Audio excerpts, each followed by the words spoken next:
le plancher. On va faire un plancher. Architecture, sol. On regarde qu'est-ce qu'on a. On a, OK, ce qui est le plus près, ce qu'on a besoin, ça va être le plancher de l'étage. On doit le modifier. On va faire une copie. On va l'appeler 3, plancher du perron. Voilà. Ensuite, on a changé le nom. Maintenant, on va changer ses paramètres. Fini, on ne mettra pas un plat, c'est sûr. On enlève ça. On peut garder la même structure des 2/10. Il n'y aura pas de contreplaqué. Ici, supprimer. Et le fini, on voit, OK, au lieu de demi-pouce, on peut mettre 1 pouce, comme vous voulez. Voilà. OK. OK.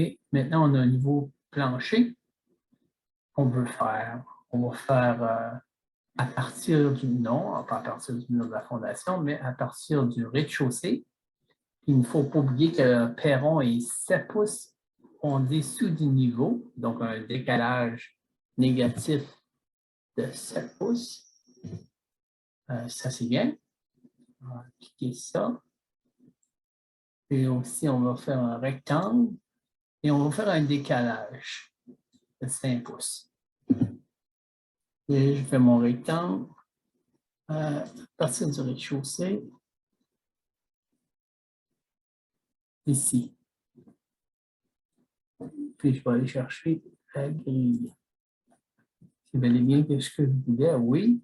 Maintenant, je vais juste déplacer à l'endroit exact que je veux avoir.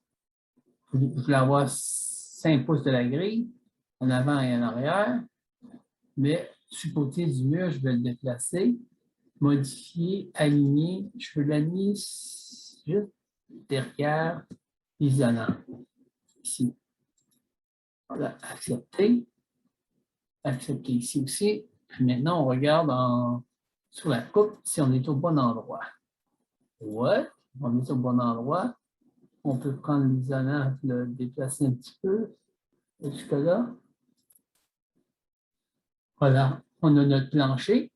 Maintenant, on veut s'occuper des colonnes et de cette poutre. Cette poutre-ci, on va mettre la même chose pour la toiture.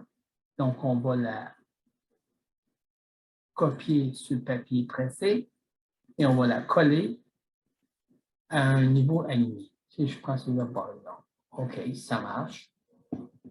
Maintenant, je veux que le dessous de cette poutre soit à 6 pieds 8 du niveau du rez-de-chaussée. Donc, je vais mettre une dimension. Voilà. Voilà. Maintenant, j'ai une vraie dimension. Puis, je peux cliquer la poutre et la modifier sa hauteur à 6 pieds 8. La hauteur que je veux. Je peux garder la dimension ou l'enlever. Je peux l'enlever parce que je ne veux pas avoir de dimension tout de suite. Maintenant, pour ce qui est des colonnes, je veux que la colonne s'assoie sur cette poutre et soit supporter cette poutre aussi. Donc, je vais faire la même chose. Copier, coller, à choisir le niveau et je veux choisir le niveau du rez-de-chaussée, c'est correct. Maintenant, je dois déplacer le bas. La référence de la barre, ça serait le niveau de la poutre. Niveau de la poutre, mais à ne pas oublier que la poutre, le niveau de la poutre, c'est 7 pouces plus bas à cause du perron. Encore un négatif 7. Négatif 7. On va juste faire la partie basse, voir si ça marche comme on veut. Oui, la colonne s'assoit sur la poutre. C'est bien. La partie haute maintenant.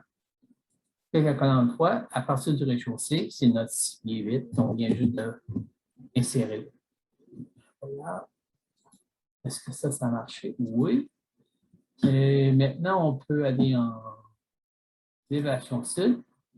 On a fait celle du milieu. Ah. OK. OK. Parfait. Mais on a fait celle du milieu, puis on va copier celle-ci à partir de la grille à la grille à la ligne.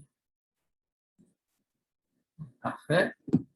Là, ce que je veux faire, c'est que je vois, j'ai une colonne, puis j'ai ma porte au niveau central. J'aimerais déplacer, avoir la colonne chaque côté d'un escalier et chaque côté de la porte. Donc, je dois déplacer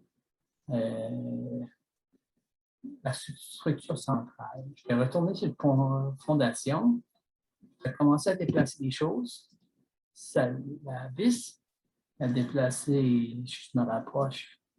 Je peux le faire directement sans mettre de chiffre, simplement mettre le 8. Voilà. Et je vais aller voir sur l'élévation C, qu'est-ce qui s'est passé. J'ai déplacé la vis. Maintenant, je veux déplacer la colonne, mais je ne vais pas attraper tous les colonnes. Donc, je vais aller en 3D pour m'assurer que j'attrape juste la bonne. Je peux me rapprocher. Je peux déplacer 2,8, oui. Je me rapproche un peu, je vais être plus précis. 2,8. Je fais la même chose. Déplacer. Une poche. 2,8, oui, mettre des numéros. Parfait. Maintenant, si je vais en élévation SID, j'ai seulement une série de colonnes ici. Je vais choisir. Oh, ça choisit quelque chose. Voilà. Je vais juste choisir la vis et les deux morceaux de colonne de pilier. Puis je vais faire une image miroir sur l'axe. Et voilà. En 3D. Donc maintenant, j'ai le plancher, 4 vis, un pot pour la toiture, puis des colonnes à chaque côté de l'escalier.